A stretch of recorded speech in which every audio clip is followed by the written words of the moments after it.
It's the internet. You're busy. Let's do this for December 9th, 2022. For the next hour or so, let me help you sort through the world of gaming on Game Mess Mornings Live with me, Jeff Grubb. Today, you would tell me if there was a weird little boy behind me, right? But first, please join me in welcoming today's co-host to Game Mess Mornings. It's Saniya Ahmed. Saniya, how are you doing? Doing fantastic. It is chilly out here too. I'm all cozied up. Yes, it's pretty cold out here in Cleveland where I'm at. It's starting to get, it's going like up and down. Most days it just kind of is wet and foggy, and now it's starting to actually get cold again a little bit. And I'm in my basement, all wearing my cozy stuff too. I'm glad you could join me. I was seeing you tweeting this week. I'm like, I've seen some of her stuff before. I'm like, you know what, we should get her on the show. Come talk about video games. Yeah, and you know what? It's a hell of a day to talk about video games. A lot happened after the Game Awards and FTC stuff. And really, for the rundown here, I've just got a handful of stories, but a couple of them have so much in them.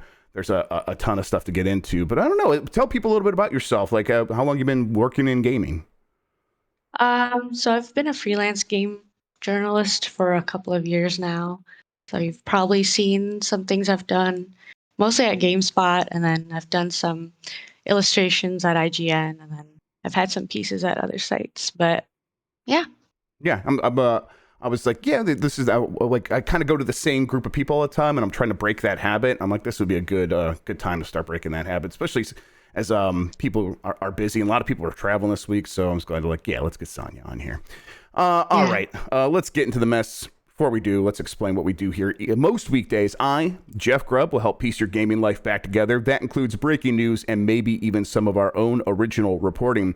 For all these topics, I'll get the input of a bona fide expert who will make me look smart. If you are watching live on Twitch, welcome. You can always listen to the show later on podcast feeds by searching for Game Mess Mornings or find the RSS on giantbomb.com. Shout out to the RSS gang. You can also catch the show later with chapters and timestamps on YouTube. Hello, YouTube. Okay, we have a lot to get into, so let's start the morning mess with the Game Awards. We were watching this live. We did a talk over here on Giant Bomb last night, Saniya, and it was, I described it as relentless. And I kind of didn't even at the time, I didn't really come to grips with how relentless it was until I started putting together this rundown. And it just kept going. There was so much. Honestly, like you're standing on the side watching the show, it's pretty impressive how many cool things were at this show. I mean, it's a spectacle. The Game Awards are kind of this weird, unserious thing. I'm fine with all that at this point. I'm like, if you're going to sit me down and take up 2, 3, 4 hours of my time in that range, I kind of just want to feel like it was mostly well spent. And in this case, that means showing me some cool stuff. And there was a lot of cool stuff. We'll jump into everything that was announced. I want to update people in case you missed it. If this is how you're finding out about the Game Awards, it's probably not the true for most people. If this is how you are finding out, though, we'll go over everything. But Saniya, I want to start. Did anything immediately pop out to you? Immediately? I think the only thing that really stuck out to me and I couldn't get over the entire show was the Hades 2. Yes, that's where I'm at too. That was it. Like they showed it too early, and then after that it was just I couldn't focus on anything else. And then there's another game from the creators of Celeste. I think those two were the only things that Earthblade, I couldn't get my mind I think. off of. Earthblade is the name of that one. I think that's Earthblade, yeah. Logo of the night, by the way, for Earthblade. It looks so good. But yeah, I mean, I'm right there with you. Hades 2. Were you surprised that it's a full sequel? Part of me was like watching this and like, oh, they are doing DLC. And then they dropped that Hades 2. I guess while it was happening, I was thinking, it is possible this could just be a full-on sequel. It was a very successful game for them, made them a lot of money. Why wouldn't they do that? But still, it's like, wow, they really just have been making that game. I think later than that, Greg Kasavin, who is the leader of the studio over there, said they've been working on it for 2 years, and it's going to enter early access in 2023. I'm like, that is music to my ears. I'm so ready. You're a fan of Hades 1? Yeah, I didn't beat the game. I have to still, but I played enough runs of it to absolutely love it. I got close to the end, but I just fell in love with the art and those styles of games aren't really like my thing. Hmm. But Hades was just like it looked just so gorgeous. The characters were amazing, and I just loved the dialogue and like the combat and everything. And it was like a new way for me to get into that genre of games. But I didn't expect a Hades 2, and especially with like witches and stuff, and Yes. like there's like hex circles going on. I was just like, oh my god, this is like made for me. But But they're yeah, doing. It seems like it's they're doing a exciting. lot of new stuff, and they are. There were a Yeah, lot of new characters. It's like, okay, yeah, yeah, of course they could do a Hades too, and I'm very very ready for it. That you said that's not typically your kind of game. I think I've found that was the roguelite that you could recommend to anybody, and people will pick it yeah, up. And every person I recommended it to, this usually doesn't work out. Everyone liked it, and I'm like, oh, yeah. that's nice, and it's because it rises above its genre. It absolutely is a roguelite, but it's doing so much more, and it does everything with its story and the way that that story continues, regardless of what run you're on, to Mhm. really entice and bring people in. If they're Yeah, building on that stuff for a Hades 2, it's like, oh, the standout of the genre is going to come back and show everyone else how to do it yet again. Yeah, please give me more of mhm. that. The other one that really stuck out to me, Armored Core 6. I had heard. We talked. I was on the show yesterday, kind of saying, oh, I think Armored Core 6 might be there. Okay, yeah, it was there. But it was like, okay, well, how exciting is that going to be? What are they going to really be able to show? It's probably going to be a CGI trailer, and it was. It's the best CGI trailer I think I've ever seen. It looks so gorgeous. I think it's just From Software's art mashed up with mechs, and then Yeah. it somehow still feels like the world is decomposing, even though it's all metal and explosions. And I don't know. It just blew me away, and I'm so ready to get lost in that world. Of course, I loved Elden Mhm. Ring, but it's like, man, Armored Core, and I don't know the exact lineage of like, is this another Miyazaki directed game? I don't think it is. It seems like it's coming too fast on the heels of Elden Ring. They were obviously developing this in parallel, but I'm pretty sure Miyazaki's still acting as producer on the game in some form. And From Software has learned so much over these last decades, last decade and a half or whatever, of making Souls games, that making an armored Souls just sounds very, very cool. And when it looks like that, No, it does. I kind of can't help but get excited. I'm not even Yeah. someone who has a history with Armored Core, but that game just looked amazing. Have you ever played an Mhm. Armored Core game? I know they're pretty old at I this had point. no clue what it was until I saw it Yeah. yesterday. So, but it looked cool, and I was surprised to see it from Software because I'm not really into like Souls games. So I kind of attached that like Elden Ring Souls type of identity to From Hmm. Software. But yeah, it looked really cool. Yes, I'm very excited. And 2023 was the date on that one. 2023 just okay, yeah, we put out a game in early 2022. We got another one coming in Yeah. 2023. It's like, okay, Elden Ring, or From Software, excuse me, is hitting on all cylinders apparently, and that's very Mhm. exciting considering just how capable of a developer that they are. Uh, I think a big game for a lot of other people. Final Fantasy 16 got a new trailer. Are you a Final Fantasy Mhm. fan? I thought it looked pretty good, but at that point it was like we had seen so much. I was almost numb, and I don't know if that trailer could have done anything. I kind of need to watch it again today. How about you? No, I haven't really. I think I played them when I was like really little because these games have been coming out for a while. They I haven't have. tried it. I forgot which one, but like one of them was like free on PlayStation. Like I think it was last year. Like I don't know which one it was, but I downloaded it. I haven't played it, but I do want to. I always see people talking about it. Yeah, and 16's looking very impressive. It's looking it's looking, yeah, I would keep wanting to compare it to Game of Thrones. Mike Minotti, my friend, gets mad at me whenever I do that because he's a Final Fantasy fan and doesn't like Game of Thrones, but that's what they were doing. They're clearly they're taking more inspiration than just one TV show on HBO, and this time it really felt like, okay, the voice of Final Fantasy was really coming through in this one. It does look exciting even as someone who's never really loved Final Fantasy games.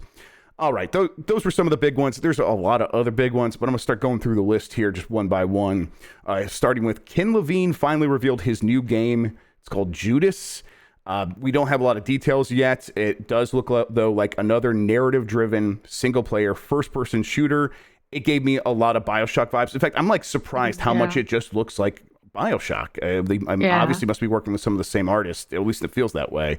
What would you think of this one? I don't know. They didn't show much, but even that's exactly what I was thinking. I was like, this looks like another BioShock game.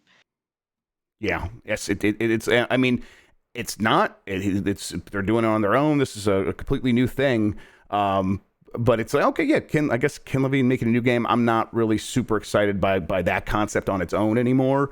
Maybe there was a time where I would have been, but it's so far removed that I'm like, and I definitely have, like a lot of people, this is not a novel, soured on Bioshock Infinite over time. So I'm like, okay, this thing has a lot to prove to me, but whatever. It's a good start in terms of looking like an impressive new game. Hideo Kojima did confirm Death Stranding 2 is one of his next games. So they came out and showed a new trailer for that. It was an extended trailer. We got a look at Fragile, and an older Sam Bridges. Fragile's got a baby with her, but it's another Kojima sort of setting the mood trailer, and but beyond that, I expect it to be very much like Death Stranding 1, just with even more, because they've had more time. They probably have more of a budget, because that game did pretty well over time, easily sold in like 6, 7, 8 million copies. It ended with what looked like a floating Metal Gear, so yeah, he's still going to do Kojima stuff. Are you a Death Stranding fan? I've come around to it over time. I tried it out. I hate anything that's like slightly even spooky or like, um, gives me like the creeps. But It's I it was did stressful play. playing that game, absolutely. Yeah, it was. There's like I think it was like one of the first missions where you have to walk to deliver something, and then there's like this, I don't know, you're like in a warehouse and you have to walk out of the garage, and then there's all this like stuff happening right outside, and they're grabbing Yes, I onto know your exactly what legs. you're I talking was like, about. I don't know if I I'm could play this anymore. exactly the same way. I sort of forced myself to get through those sections, even putting them on easy. It's like, no, it's this whole concept of these spooky things being invisible, being able to like see me if I start breathing. That concept is spooky and stressful to me, Yeah. and I like Yeah. I like to have more chill vibes in my games, or adventurous vibes, and this is just like, no, I mean, the landscape was beautiful yeah, though. yeah. I mean, and I think that the underlying gameplay and the connecting the world together and the metaphors and the theming that he's going for and all that stuff, of course, that stuff's very effective. I don't know about the story or the narrative, I guess the plot itself, but all the other stuff was cool. And then, of course, there was Conan O'Brien and Jeff Keighley in there, and I guess that's fun. I wonder if they'll be back. I bet they will be. Idris Elba joined Cyberpunk 2077 Phantom Liberty DLC. This looked pretty cool. We got a new gameplay trailer for that Phantom Liberty DLC, which did heavily feature Idris Elba, who will play U.S. veteran Solomon Reed, and he is apparently the only person players can trust to help them fulfill an impossible mission of espionage and survival. I was always kind of a cool on Cyberpunk. It was like, hey, it's impressive visually, but as you get up close to the world, it feels very inert. It feels like there's not a lot going on, and the missions are pretty rote. But it's fine. It has pretty good characters and story. I haven't felt much of a need to go back, even as people have have a newfound hype for the game and are like, oh, it's gotten much better. This trailer might push me over the edge, but like, when this drops, I might go back to Cyberpunk. Are you a Cyberpunk fan?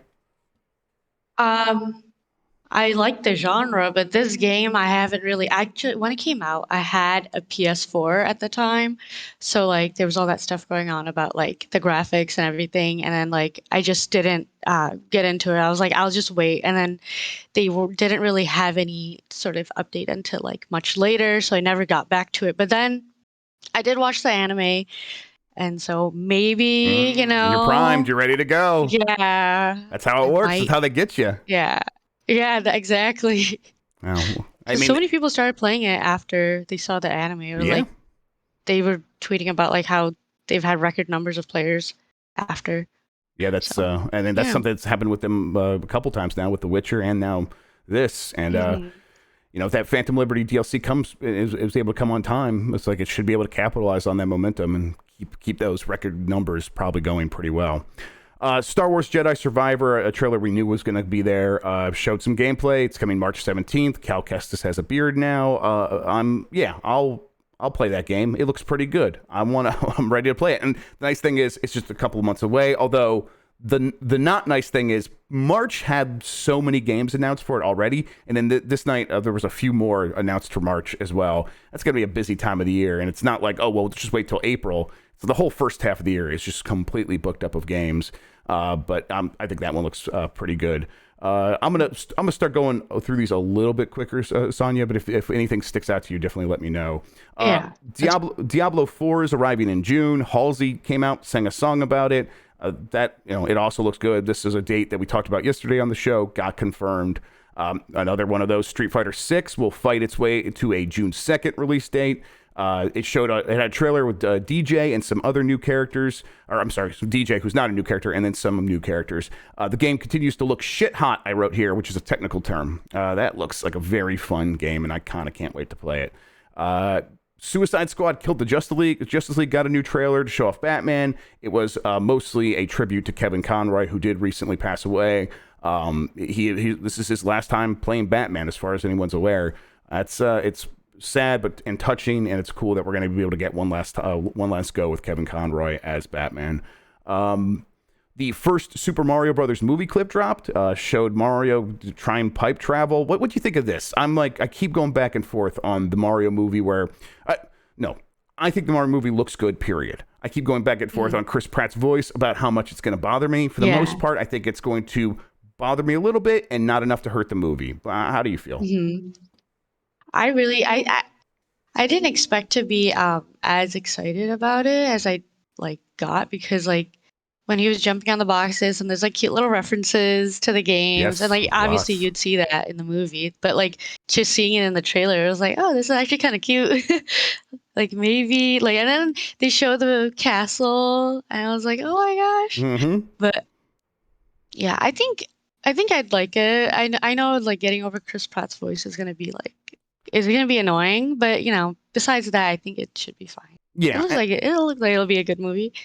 It looks like they're putting a lot of effort into it, and I mean, you're right. Just in this clip, they had that antique shop, and the antique shop had a bunch of stuff from the 8-bit games and up on the shelves, and okay, they know what they're doing. They're being very clever about it. It is very similar to stuff that happens in the Lego Movie or the Wreck-It Ralph had a lot of references to games that kind of had that similar vibe, but that it continues to work, and it also fits in with what they make it work with the movie world in a way. It's this feels natural while also being very clearly deliberate Easter eggs, and that's probably right where the Mario movie should be. Excuse me, at least for the first one, where it's they want to establish a lot of connections between the viewers and the movie, and a good way to do that is to remind you of all the cool things you like about Mario. And then as long as the story and the characterization is really solid, and then all the that'll work, because we know visually it just looks so impressive, and I thought this clip was another example of that. Yeah. There was a Tekken 8 trailer. This time Kazuya is getting thrown off a mountain into the ocean, or off a mountain in the ocean. We'll see. It also looked very good. Horizon Forbidden West Burning Shores DLC announced for exclusively for PS5. It's arriving in April. That's April 19th exactly. I guess it's been almost, by then it'll be a year since Horizon Forbidden West. For me, it's just oh yeah, I guess they are going to do DLC for that. Are you someone who likes the Horizon games? No, I watched my brother play it, and I never got into it. I have it. I'm just really bad at playing games. That's why majority of these games I've not played. I've either watched someone play or I've started it and have not finished. I mean, that's how I am with a lot of these games too, especially specifically Horizon, where I'm I started it. I started both of them at this point. Yeah. And I'm not. I'm good. Yeah. I'll get to eventually. Yeah. Horizon, I might not get to eventually. It's just, I don't need another map game in my life. I'm fine. Crash Team Rumble is a new 4v4 multiplayer game. It's coming 2023. Will task players with leading their squad to victory as they slide, smash, bump, and bash as a team to be the... Oh my God, they did this. This might actually be from the IGN article. If it is, I'm going to lob a complaint at the author here. First, written FUR-ST. First. I'm furious, and that's also spelled, well, that is normally spelled that way. To bank the most Wumpa fruit in their drop-off zone while simultaneously defending the opponent's team's drop zone. This is, of course, a Crash Bandicoot game. Looks like a Crash Bandicoot party game / Rocket League sort of thing. I don't know. Now, this might be before your time. Do you have any affinity for Crash Bandicoot? I like I just know that he comes on the shows occasionally with his suit. Besides that, I don't have any like Yeah. Would you yeah. actually think of that? Because the way they announced this, they had a man in the Crash Bandicoot suit, which is a reference to how he was first introduced as a character back when he was supposed to be Yeah. Sony's mascot, PlayStation's mascot. And he'd be a man in the suit with a megaphone outside Nintendo headquarters yelling, "Mario, come out and fight me, motherfucker," or whatever he was doing. And it looks like they tried to recapture that, and boy, Yeah. it just didn't. I don't. It didn't work for me. Did you have any idea what was going on there? I don't know. I feel like I've seen the Crash Bandicoot like costume guy before, but I don't know. I was like I just expected it. I was Yeah, like, that's fair. okay, You're he's right. gonna say some things and but yeah. Yeah, that's just honestly at a certain point, you're like, this is just video games. This is what happens here. Yeah. Well, who could do anything about this? Warhammer 40k Space Marine 2 gameplay looked pretty good. We are all now very Warhammer 40k pilled at Giant Bomb after playing Dark Tide. Celeste creators next game Earthblade gets a first look. I don't know if we mentioned that's coming in 2024 when we talked about that earlier. The game was previously described as a 2D explore action game. It features a gorgeous art style that simply sings in motion, according to this IGN article I took this stuff from. Yeah. I said it had the best logo of the night, and I want to repeat that. That Earthblade logo is just fantastic. It looks so cool. Bayonetta Origins, Cereza and the Lost Demon announced. This is a very quick follow-up from Bayonetta 3, a new Bayonetta game that's not going to play like the other Bayonetta games. It's coming March 17th. I asked people like on Twitter, like, no, what is this? Because I'm still playing Bayonetta 3. Apparently, it is a bigger version of one of the hidden levels inside Bayonetta 3, where it's like it switches up the gameplay, where you're playing kind of top down and you are exploring stuff. Someone else described it to me as Bayonetta's Muppet Babies, where it's just like we're gonna get the baby version of Bayonetta as they explain her story. It's actually baby versions of Cereza and Cheshire, so you're gonna get both of those characters when they're younger. I don't know. It gives me Toad's Treasure Tracker vibes, where it's like, okay, there was this little side game, mini game inside this bigger game, and now we're gonna turn that into its own game. Like, okay, I guess that's fine. Are you a Bayonetta fan? I just recently got my Switch. Like, okay, not even that recently, but like it's been a while. But like I haven't really played that much on it. But people told me to play Bayonetta because I love like Devil May Cry, and Mm-hmm. so Yes, people then you were should. like, "Oh, it's yeah, like you have to play it then." So I haven't gotten into it, but I do want to play I that. would But almost. this game looked cute. Yeah, I I think mean, it people looks were like, cute. There's nothing. It's it just looks different, yeah, but different. Yeah, yeah, it I looks think like a storybook. I guess that's what they were trying to go for. I Like think it had so. like that storybook character. Yeah. Yeah, I mean, it looks kind of like a kid's game. It's just, but it's it's Bayonetta. I don't know. Maybe kids play Bayonetta. What do I know anymore? But Bayonetta 2 is one of my favorite action games. If you can play Bayonetta 1, absolutely. But if you bounce off that, don't let that keep you from Bayonetta 2. That's definitely worth it. And then you can go to Bayonetta 3 from there. All right, moving on. Hellboy goes Cellboy. That was me, and I apologize. Actually, that was Damian Lynn, I should say, from Twitter. Look out for him. A new video game based on Mike Mignola's Hellboy with a subtitle of Web of Weird was officially announced at the Game Awards. It will be available on PS5, PS4, Xbox Series X, Xbox One, Switch, and PC. The game is said to be a roguelite action adventure with an original story. I think that seems like a good fit. I like Hellboy. And I like roguelike games, so let's do more of those. This was a weird one. Crime Boss Rocky City. This is, I honestly don't fully know what it is. It's described as maybe a stealth action first-person shooter that tasks players with becoming leaders of a criminal underworld in a fictional version of 90s Florida. But it just stars really recognizable movie actors like Michael Madsen, who did come out on stage and introduce it, Chuck Norris, Danny Glover, Kim Basinger, Danny Trejo, and Vanilla Ice. It is weird. It's a weird cast. Yeah. I don't fully know what they're going for here, other than maybe it's like, this is we'll just get celebrities and that'll make our game stick out. And I guess it Yeah. worked, huh? I mean, I didn't know who they were. Yeah, I I'm was just gonna ask. Okay, maybe. do you know let's see, I'm trying the most famous one here is probably Chuck Norris or Danny Glover. Yeah, Do you know them? I've heard of Chuck Okay, Norris. sure, yeah, but And you've heard the memes, I'm I sure. saw, yeah, I saw the picture of the hat, like he was wearing a hat in the Yep. poster. I was like, okay, that's him. Yes. And I mean, Vanilla Ice, I Okay, think Vanilla. I've I was heard going to of, ask, but do you know like, Vanilla Ice? And that's yeah, he's not actually famous, other than as a famous failure at this point. yeah, But yeah, but you're okay. Yeah, Danny Trejo's been he's like a character actor and always in a bunch of action movies and stuff like that. Michael Madsen's been in a bunch of Quentin Tarantino movies, things like that. Danny Glover is in Lethal Weapon. These movies yeah. are from the 80s and the 90s, and it's of course you don't know them. Lords of the Fallen got a first gameplay reveal. It's a Souls-like reboot of Lords of the Fallen, I guess. The Last of Us Part 1 is coming to PC on March 3rd. Returnal is coming to PC in early 2023. Baldur's Gate 3, it's getting a release date in August of 2023, so it's been in early access for quite some time now. We'll get its full release next year. Still, though, you're going to have to wait till August. A Forspoken demo dropped right on the night of the show. You can play that right now. Transformers Reactivate is a new online action game based in the Transformers universe from Splash Damage. Banisher's Ghost of New Eden. I just wrote the name there because I'm like, even looking at this, I still don't really know what it is. Yeah. EA Originals is publishing Immortals of Avium. This is a single-player magic first-person shooter from former Dead Space, Halo, and Bioshock devs.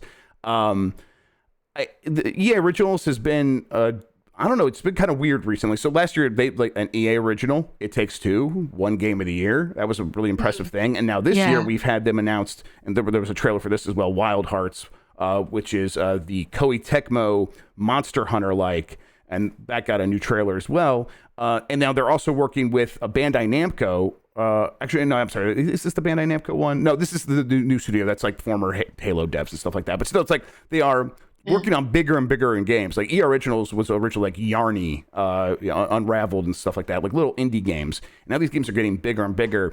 I don't know. I saw Immortals of Avium. I was watching it, and I don't remember a single thing about it. I think it might just be getting lost in the fantasy slurry that was a lot of the trailers at the show. Do you remember anything about this?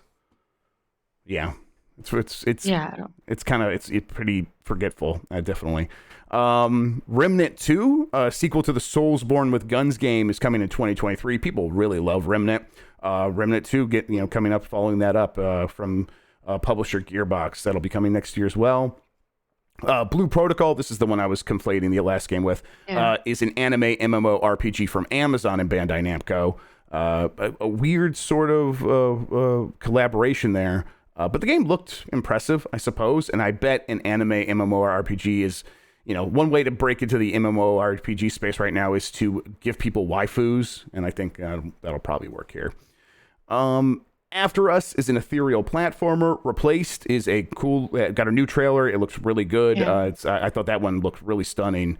Vampire Survivors is now on mobile. Dead Cells gets returned to Castlevania DLC. Let's see. Let's hit these last few. Call of Duty Modern Warfare 2 is getting a raid. I don't know what that... yeah, of course it is. Of course it is. Call of Duty eventually is just going to be everything. Fire Emblem Engage DLC trailer. They showed like, what DLC is going to be coming to that game after it comes out. And then Dune Awakening. Destiny 2 Lightfall is changing up the look of that game. Among Us is getting a hide and seek mode. And that does it. I think I left off like 2 or 3 games. But... Whew, okay, that was the games of the Game Awards. It was a lot. What did you think of the show overall? I thought it would actually be significantly shorter, but it wasn't. I agree. I thought so too. I think that's why I don't remember some of these games, because I was like spacing out, because Yeah, I mean, but it was relentless. So it's like there was no time to breathe to process really the thing you just saw. They went one into another into another. It was a lot. So yeah, I've definitely forgotten maybe not most of these games, but about half, I guess, close to be like, I don't have any real memory of any of these, and I'm bad at that stuff in general anyhow. But that is a healthy list of impressive games there that we started off with. And I thought that was, it sort of justified the length just to have, Armored Core 6 and Final Fantasy 16 and Hades and a new Ken Levine game and Death Stranding 2 and that's just the handful that stick out right there. That's before you even get to Star Wars Jedi Survivor, a game that people are anticipating. So I thought that stuff was pretty good. I thought it had a decent pacing if you were okay with the relentlessness.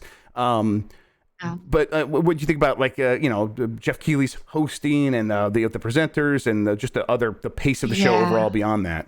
I think I think my general criticism of the Game Awards is that it's not as like award centered as it should be. Very much I feel not like this year, especially, I think. yeah, like I feel like they left out I feel like they could have done more to actually show the devs behind the games that we play, and every year there's always like this horde of celebrities on stage, and I feel like you don't really need that. You could just bring on the devs to present or like to talk or whatever, and like I know the show was a little bit shorter, but they did leave out like this.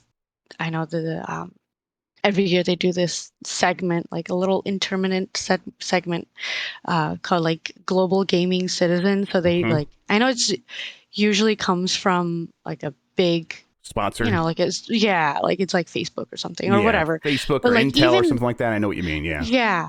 Like even if it is like, at least it was just nice to have like a little bit of like focus on like people that are in the games industry or games media, and on the highlighting ground, people making and like the changes, work. Yeah, exactly. And like it had more of a not really serious tone, but it brought a little bit more of like a It felt thoughtful, right? less. Considered. Yeah, it wasn't as hype centered. Like it was like, you'd have people talk about like even whether it's like something political or whatever it is, something important, that's something that means something to them, and just seeing like the humanity behind all of this is just like it's refreshing. But I feel like that was kind of lost in It definitely felt like this. that probably got cut for trying to make the show shorter, and then they sort of moved up the new class of games. I don't know what that thing is actually called. The Future Gamers of America. Future class. Thank you. Yeah. And it's they picked a few of those and did a few spots on them, and it's like they're like, okay, we're doing that, so we don't have to do the other one. And we already have a bunch of other sponsors, so maybe we don't need to do this global gaming citizen from Facebook or whatever. And then so it's probably pretty easy to cut that for time. But I think you're right that lent to the feeling of this is just going nonstop, and we aren't taking a chance to breathe to talk about something else for a second. Even with those future class of video game segments being a little bit like that, they still felt like they were just we kind of breezed right past them and got right back into the action, which I know a lot of people are watching. That's what they want, but for me, it was like just a little much. It was a memorable show though. Even like the things that like when it started and he announced, hey, Al Pacino's coming out to give an award. I'm like, okay. I like cracked up. I couldn't by the end of the night, that was the third or fourth most memorable thing. Like that moved out.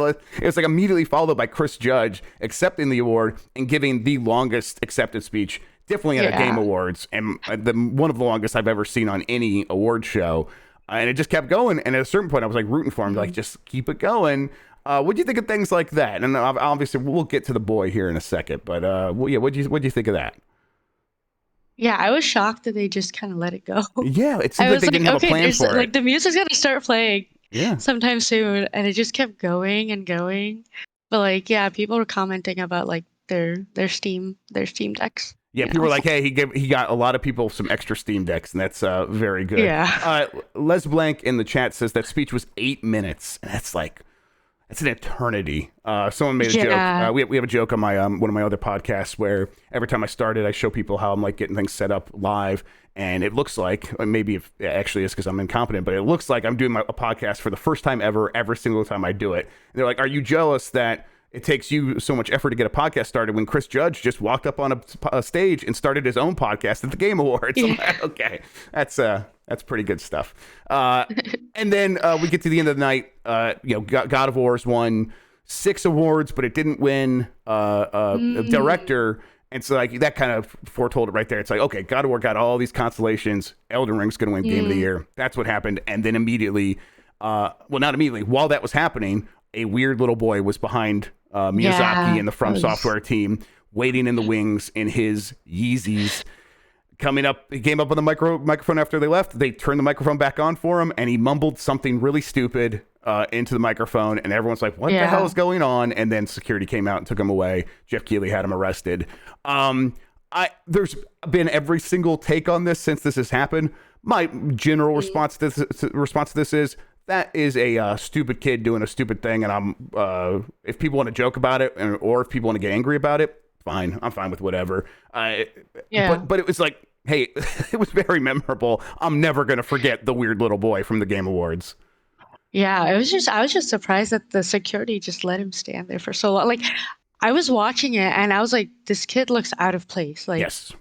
Like he's just standing there quietly in the back. Yep. Like it has like no emotions, so just standing there.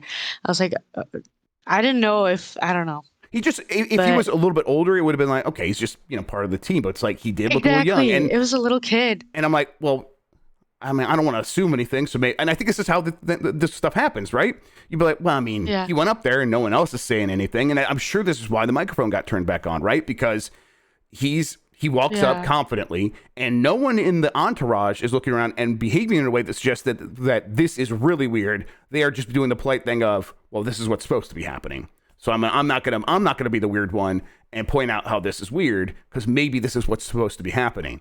And everyone just goes along with it. And boy, it's like that. One of my favorite little factoids about humans is that the human brain runs on about like 15 watts of power, and so to actually like survive, our brain is like taking shortcuts wherever possible. We can only focus on so much at a time, and so when something is out of place, we ignore it until it's like blatant and right in front of us. It's a little bit easier sitting at home and looking at the screen and being like, well, this is the thing I'm focusing on. That guy does look out of place. But in the moment, it's like, I need to be walking where on stage. And if you're in the room running a show, it's like, I got 5 camera feeds in here. The guy's walking up there. I don't know, he's probably just going to say one last thing, turn the microphone back on. That stuff just happens because we're just, basically little computers that can barely handle anything at any time. And someone took advantage of it. I hope, like next year they'll actually have some more security. Because clearly they imagine will, right? if the kid wanted to do something worse, he could have. I think that's I mean, obviously that is like an easy place to go, because this illustrates it. But it's like that's true of like any sort of public gathering, and it's almost, at least in America, a risk that we have just become okay with. It's just this sort of puts it up there in front of everybody. Now we have to think about it, and that was like, okay, what was security really like at an event like this, and who's responsible for it? I think obviously it all goes back. Honestly, it goes back to Jeff, and he's going to have to really answer some questions about this, I think, for next year. But again, at the end, the kid got arrested. Yeah, sure, arrest him. That's what happens when you do something stupid like this. I don't care. It'll be a fun joke now going forward. Or obviously, like he was wearing the Yeezys. He called Bill Clinton. I think he called Bill Clinton a Jew. All potentially people very. Were saying, yeah, go ahead, please. Like, I don't know. I think people are saying that he I don't know, so like some kind of phrase for something anti-Semitic. Yeah, it could be. Yep. I mean, I'm calling Bill Clinton Jew, but seems potentially very anti-Semitic. I have no idea. Yeah. He's been involved with InfoWars is one of the rumors. But I mean, it was a weird thing mumbled into a microphone, and I kind of don't feel like blowing it too out of proportion beyond that. Even if it is like, it's very easy to imagine all the ways it could have been worse. And obviously, anti-Semitism is running rampant. It's worse than it's been in a very, very long time. And if someone's feeling that and they see this up on stage, and it's like, no, this is part of this wider web of anti-Semitism. Yeah, I mean, absolutely. But it's just a little shit being a little shit too. And I want to like keep him in his place a little bit and not make him into some sort of real boogeyman, even though he is part of a wider boogeyman. Absolutely, that is real and a threat to people's safety and mental health and stuff like that. But yeah, he still, at the end of the day, is a little shit, and that's it. He should have, as someone in chat pointed out, I'm sorry I missed it, he should have just instead yelled, where is Bloodborne for PC? That would have been much better. All right, let's move along. Thank you, everybody, for sticking with us as we got through the Game Awards. Let's get to the other big story that just got buried by the end of the day. The FTC is suing to block Microsoft's acquisition of Activision Blizzard. This comes from Chris Scullion at VGC. The Federal Trade Commission is suing to block Microsoft's proposed acquisition of Activision Blizzard. An official statement made by the FTC alleges that the deal would not only give Microsoft an upper hand in the console market, but also in other areas such as subscription gaming and cloud gaming. It claims that the $69 billion deal, Microsoft's largest ever and the largest ever in the video game industry, would enable Microsoft to suppress competitors to its Xbox gaming consoles and its rapidly growing subscription content and cloud gaming business. According to the FTC, the complaint cites previous examples of Microsoft acquiring other valuable gaming content and using it to suppress competition from rivals, pointing out its acquisition of ZeniMax, the parent company of Bethesda, as a notable example. In response to this, Microsoft Vice Chair and President Brad Smith released a statement. He said, "We continue to believe that this deal will expand competition and create more opportunities for gamers and game developers." Smith says, "We have been committed since day one to addressing competition concerns, including by offering earlier this week proposed concessions to the FTC. While we believed in giving peace a chance, we have complete confidence in our case and welcome the opportunity to present our case in court." The FTC's statement claims Microsoft decided to make several of Bethesda titles, including Starfield and Redfall, Microsoft exclusives, despite assurances it had given to European antitrust authorities that it had no incentive to withhold games from rival consoles. Now, I'm going to stop right there and let's focus on this one real quick. This is a weird one because Microsoft did eventually decide to make Starfield and Redfall exclusive, and actually all Bethesda games, for the most part, are going to be exclusive, with the exception probably of some future multiplayer games. But that was not where they were speaking, like they have no incentive to make games exclusive. They were talking about that in terms of Call of Duty when they were talking to European regulators. But obviously, they probably should not have said no incentive, because, Saniya, you could imagine a world in which Microsoft does have an incentive. Even if they've said it a million times, and I believe them, that they want to keep Call of Duty multi-platform, there's still some incentive, right? With Call of Duty, I have like this really probably unpopular opinion that it just should not exist. I don't think that's that unpopular these days. Besides that, yeah, I mean, I don't care what they do with Call of Duty. The less people play it, the better. But yeah, that's all I have to say on Call of Duty. Yeah, I think that it's the kind of thing here where this has been the sticking point, Call of Duty, and it's, I think, mostly very exhausting to most gamers that pay attention to this kind of show, because most of them, including me, have moved past Call of Duty. I used to play a lot of Call of Duty. I try to play it every year now, and I do not care anymore. And it's hard for me to get excited about any of this, or to get up in arms about any of it based on just Call of Duty. We'll go through the rest of this. I have some notes about this that I wrote down, but basically just where my thinking is on all this, because we've talked about this case, or about this acquisition for weeks now, multiple times per weeks. It's kind of getting ridiculous, and seems like it's going to keep going. But let's finish up the story here. The FTC issued an administrative complaint like this when it has reason to believe the law is being violated and that legal proceedings would be in the public interest. The allegations will now be tried in a formal hearing before an administrative law judge. All right, so let's actually start there. The FTC is not really probably doesn't actually believe the law is being violated here. The FTC knows it has a pretty weak case, and Lina Khan has spoken to this, Lina Khan being the new head of the FTC under Joe Biden. She said that she will pursue legal cases even when they don't have a great case, because as a regulator, she knows that they can throw extra obstacles up, and they think that on its own is valuable. By issuing a roadblock that these companies will have to navigate, if it's really worth it to them, they will find a way to navigate it. And if they don't, that extra obstacle is probably healthy for the industry. That's how Lina Khan views it. And so it's like, I don't really actually think she thinks that Microsoft is violating the law here. I think they philosophically don't like the idea of a $69 billion acquisition in any industry. the reason the FTC doesn't have a great case, it's because there's no actual clear and obvious reason that this will harm consumers. And if you kind of look at it, like the consumers might benefit because Game Pass is something that a lot of people like. The big games that people are worried about being exclusive to Xbox. Microsoft has made commitments to kind of keep them on multiple platforms, but you can argue that stuff back and forth and it's just not clear and obvious. And then the FTC is arguing instead, and so it's like, okay, if it's not harming consumers, it will harm competitors. And the market share, taking market share away from one competitor is anti-competitive, and that just doesn't make sense. That's just what competition is, right? Where Microsoft is trying to compete against Sony. Well, and it takes market share away from Sony. What else does competition look like? That's a really weird thing to say. And the only way that FTC is able to do that is by ignoring Nintendo. It's this really odd argument that is leaving one of the big players out, and they say that by saying these are the high performance consoles.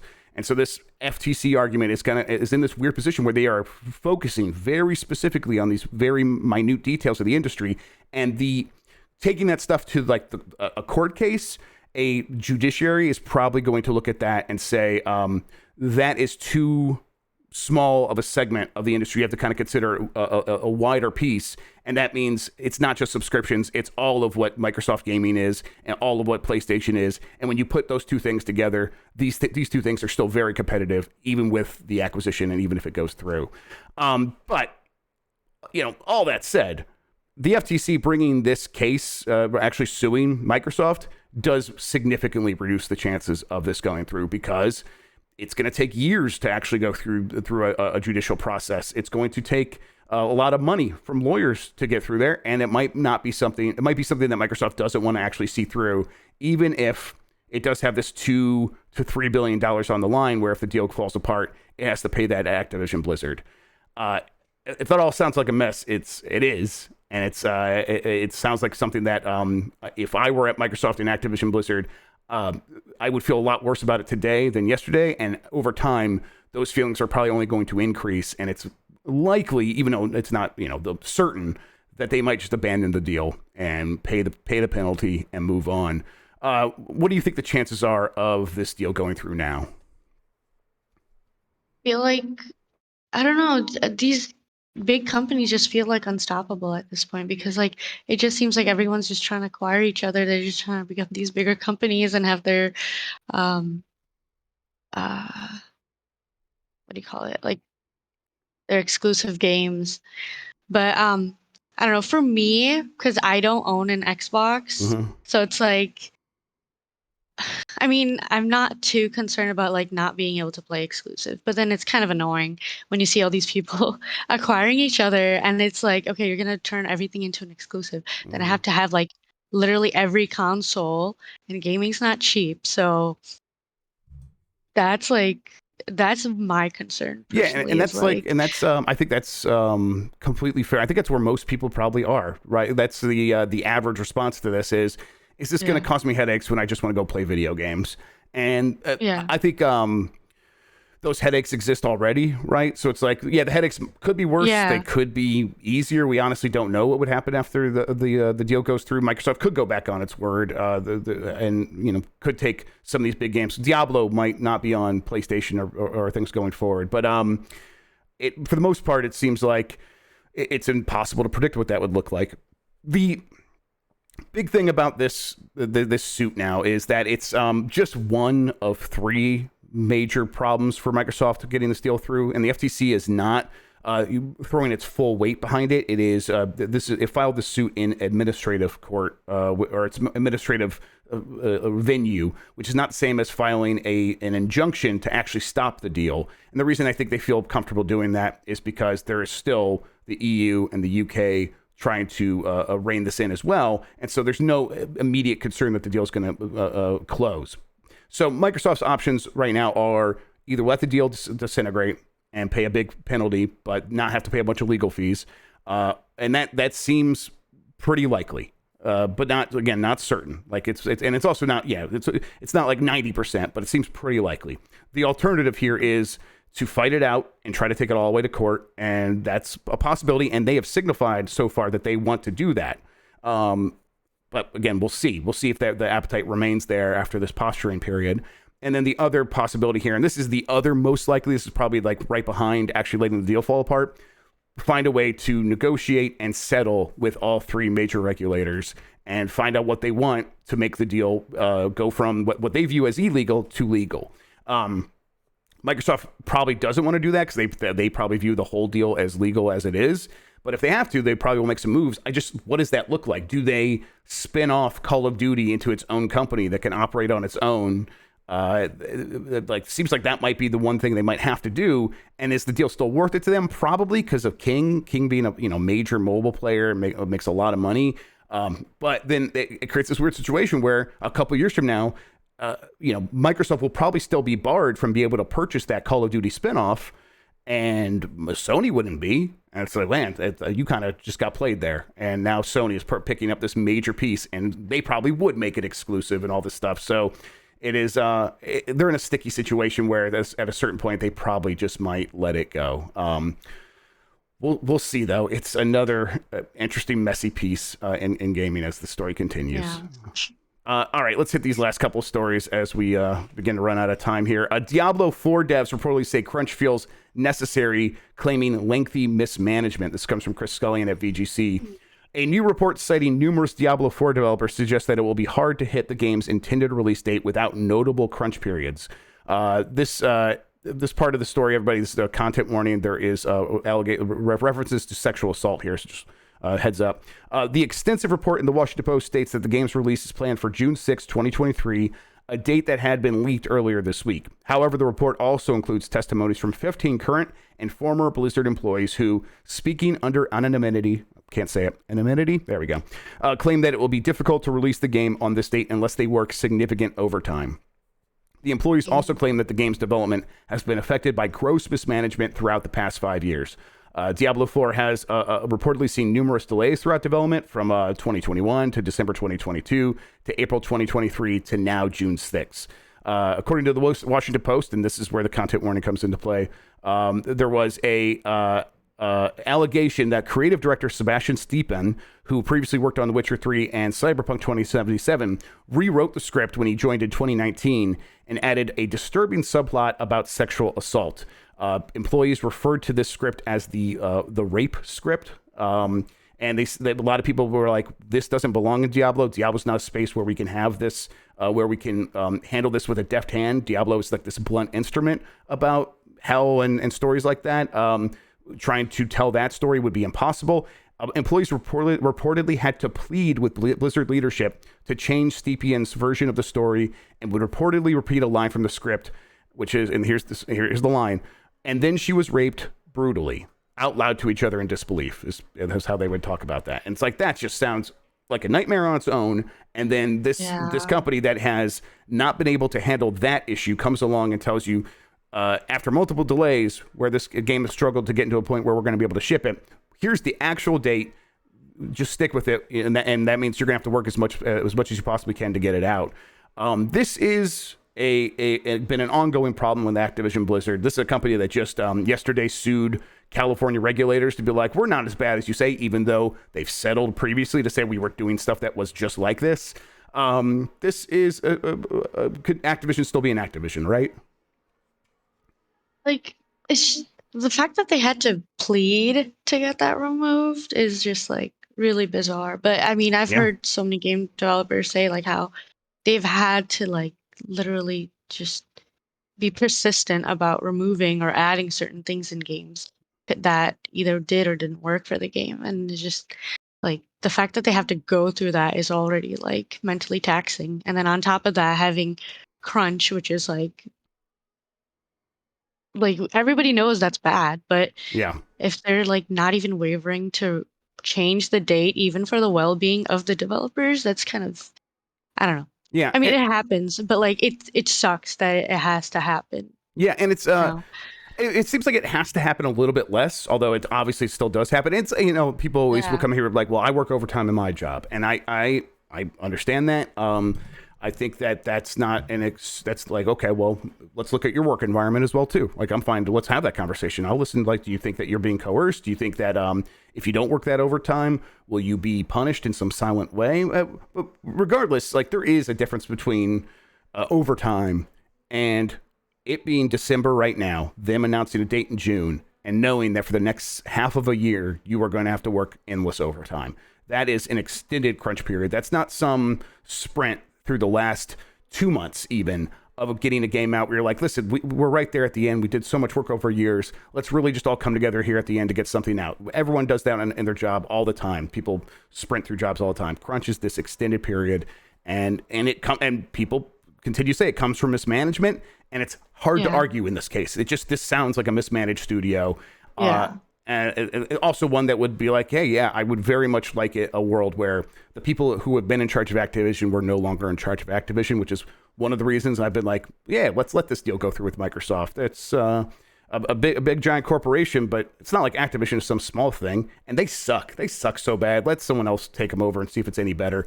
Who knows if it actually would be, but I guess grass is always greener on the other side.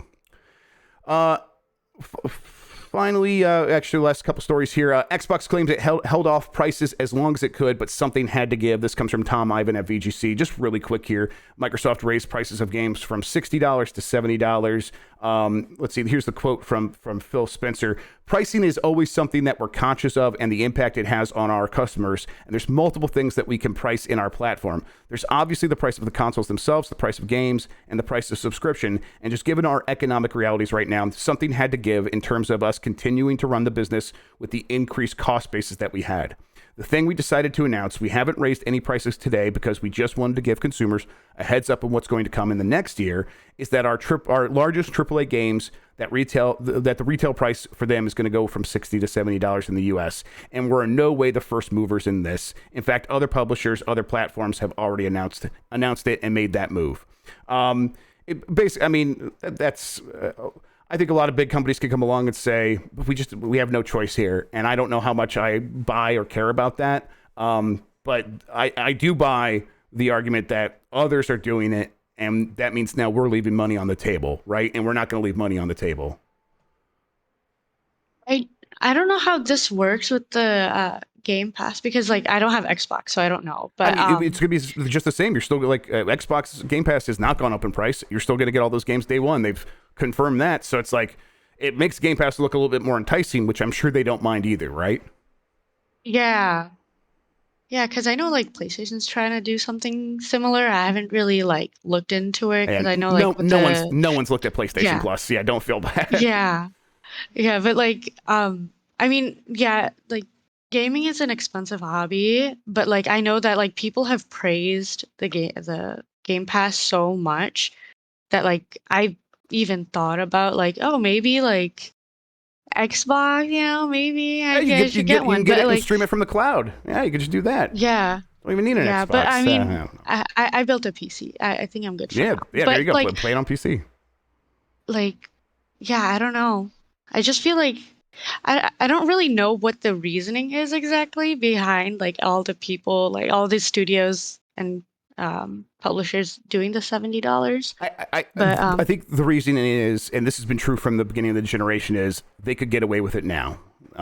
It's something they've always wanted to do for a very long time, and they could get away with it because people at the beginning of the generation, it was because people were so excited for these big new consoles, and people were going to be paying scalping prices for consoles that the publishers themselves were raising prices. Like, well, listen, I just bought this thing for $500, if not more.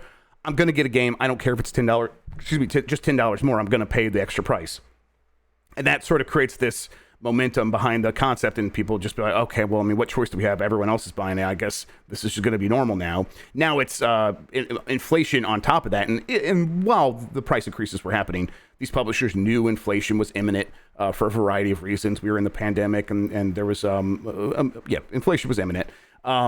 And so they knew they could get away with it because it was going to look pretty normal, and now it is. And every company's going to do this. It's just like a matter of like, when is Nintendo going to raise its prices? It's probably going to do that when it launches its new hardware. So, yeah, it's money left on the table in their eyes, and they were just not going to do that for very long.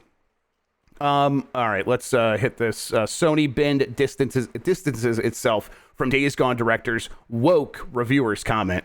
This comes from Tom Ivan at VGC. Sony's Bend studio has distanced itself from controversial comments made this week by Days Gone writer and director John Garvin. Earlier this week, Garvin was asked why he thought the post-apocalyptic PS4 biker game didn't get more praise when it was released in 2019. In his response, Garvin blamed the game's middling critical reception on technical issues and critics who couldn't be bothered to actually play the game, as well as woke reviewers who couldn't handle a gruff white biker looking at his date's ass. After his comments were widely picked up and criticized online, Bend released a message stating that it doesn't share Garvin's opinions. We are aware of the comments made by our previous creative director on Days Gone regarding his personal view on the critical reception of our intellectual property, it wrote. Bend Studio does not share his sentiment, nor does it reflect the views of our team. Our studio is immensely proud of the work we accomplished on Days Gone and are thankful to every developer who poured their heart and soul into it. I guess I'm not too surprised by that. Those comments were just so silly, almost beyond self-parody. The idea that anyone cared that the biker was A, a biker, B, gruff, C, bearded, I think he said, and D, looking at his date's ass. Honestly, if you're a big white biker, I want you looking at your date's ass. To me, that's romance. So I feel no ill will towards a video game showing me that stuff. But I think it's very funny that he thought that was upsetting people. This is the obvious result here, that Ben is going to come out and just be like, okay, that guy's kind of woo-woo. Yeah, I don't know. I don't know why. Like, people just toss around the word woke. Oh, of course, right? Woke, like, all the time. But like, it's just funny that these are woke reviewers. When, like, I mean, I'm sure there was other reasons. I don't know when this game came out. When did it come out? 2019. Yes. Yeah, like, it's been a while. I'm like, people were posting like, okay, this wasn't like the reason why. I mean, I'm sure like maybe it had something to do with it. I don't know, but like, I'm sure there's other reasons why the game didn't do well. And like, people were talking about other reasons why it didn't do well, but like, it's just funny that like he's so hurt by like, this his gruff white character or whatever. Like, every other game has a white character. Like, why are you like? No, they picked apart this one because it's these special combination of features. Finally, a game put gruff, white, biker, date ass looking together into one package, and people just couldn't handle it. We were too real for them. It's embarrassing and silly, and kind of beyond that, it's like, okay, I feel bad for Ben having to come out and addressing it at all. I'm kind of surprised they didn't ignore it completely, but obviously they felt they needed to say something. And what else could they say other than like, nuh-uh, we like the game, we're proud of it, bye. All right, IGN's part of Ziff Davis is getting some layoffs. This comes from Brennan St. Clair at gamesindustry.biz. IGN has undergone a series of layoffs, according to a number of staff and former staff on Twitter. GamesIndustry.biz understands that IGN's content, engineering, and ad sales teams have been impacted, with the number of people out of work at least in the double digits. The cuts are part of a larger restructuring across IGN parent company Ziff Davis, with other business units also impacted. Representatives with Ziff Davis did not immediately respond to a request for confirmation. A number of major gaming and tech press outlets have laid off staffers in the back half of this year, starting in July with Polygon, as well as other Vox Media properties, GameBite and Game Informer. That was followed in September with cuts at Future and Fanbyte and the recently relaunched G4. In October, that trend continued with G4 completely shutting down and editorial staff laid off at Vice. This is a part of a wider trend of cuts across the tech industry as well. Like, we are on the periphery of that. Facebook laying off nearly 10,000 people or something like that. It was massive numbers at these companies. Microsoft laying off 1,100 people a few weeks ago. It's definitely a little bit of a panic time, and it's starting to feel like, is this part of a wider bubble burst in tech? And it's definitely in line with like what happened in 2000, where the early internet bubble finally burst. It's not nearly that bad though. But it's like, is that any consolation to the people who are being affected? Absolutely not. And this is in terms of media. I mean, Saniya, this is just the the way this industry has been for some time, and it's about as bad as Yeah. it's ever been, right? It feels really like, I mean, it's discouraging, especially for like people who are still like, like they don't have, like, it's uncertain for people who have like a job, like a full-time job at these media sites or in anything in games media. And then people like me who are like freelancers that are like, hey, I want to get into, do more things, get into a full-time position. But it's like, um, not sure if that's going to ever happen. Probably might not. And not just that, like now there's so many people that are laid off, and then it's making it more difficult to actually find publications to do your pitches to. And like there's so many Yeah. people that are trying to freelance now in while they, apply and wait to get a job. And like there's a lot of people that are leaving games media, going into other part of the games industry.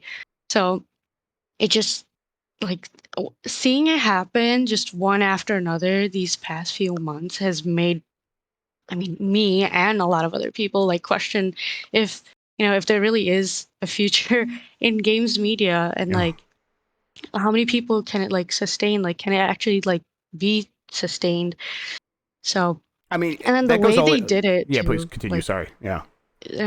like the way um, Ziff Davis laid off people at IGN and like even Fanbyte, like, and like how all these are happening just the day of, like, it's just like no warning, no nothing. They're just Yeah. like, it's Right just before Christmas, right before the holidays. exactly. And it's just like so, like layoffs are already bad, but then it's also like so disrespectful to the people, and like especially like people who might not even be from here and probably working on a visa or like whatever it is.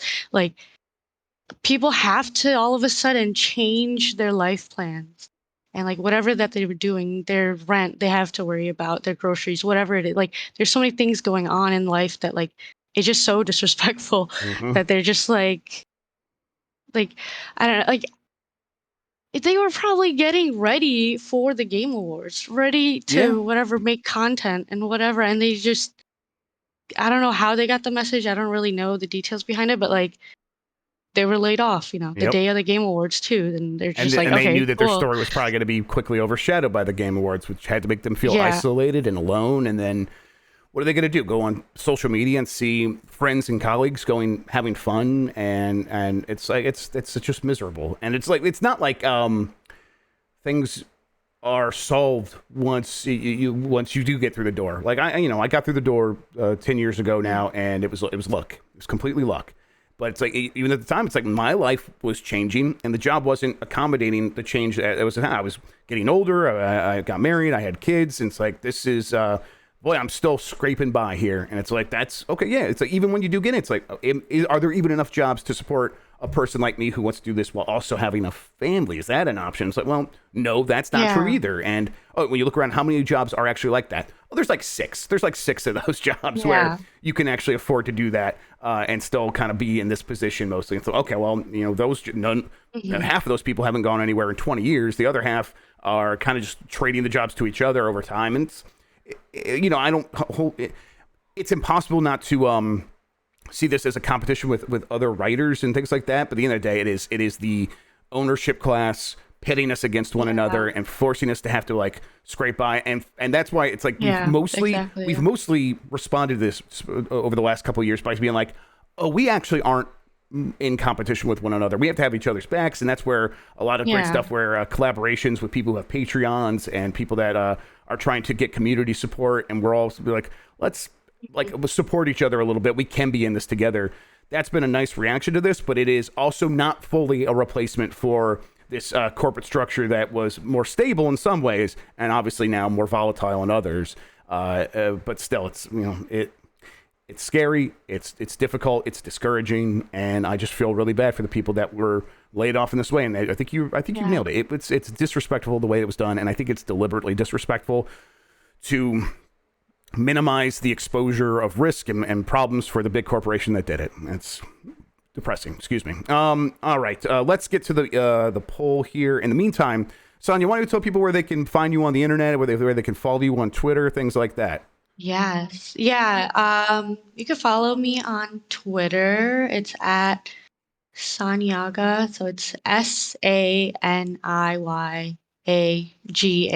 Yeah, Saniyaga. So I mean, yeah, that's like the only social media place that I actually use. But I'll like post stuff that I'm working on and game related things. So Trying to like I tweeted way too much during the Game Awards yesterday, but I found it here. Okay, let's yeah. bring it up. The news assets. All right, the poll from yesterday was: do you think Jeff Bakalar will wear a hat to the Game Awards tonight? 80.9% said yes. 19.1% said no. We did get on the ground confirmation there from our reporter Timur Hussein, who said hat confirmed. There he is, everybody wearing a hat. There was some conflicting information, of course, because Jeff Bakalar then tweeted, and in the first picture he's bathed in blue light, and this one he's bathed in red light. He takes the hat off. He says hat unconfirmed. So who can you believe here? Personally, I'm going with Tam. Yeah. That was a hell of a. This is a very good one here from Andrew Power, where clearly in one he's a Paragon, the other one he's a Rogue or whatever it is. All right, let's wrap up this silly show. Saniya, thank you so much for talking about video games with me today. I really appreciate it. Thank you so much for having me. Absolutely, we'll have you back on sometime soon. Thank you everybody for watching at home, for listening on podcast feeds. You're the best audience in gaming. I really appreciate getting to do this for everybody. You know what? I did do a new poll. Let's do a new poll real quick, and then we'll wrap this up. The new poll is: what do you think the chances of the Microsoft Activision deal are now? I'll get that tweeted here in a second, so look out for that, everybody. Thank you for watching. Until next time, have a good one. Take care of yourself, and goodbye.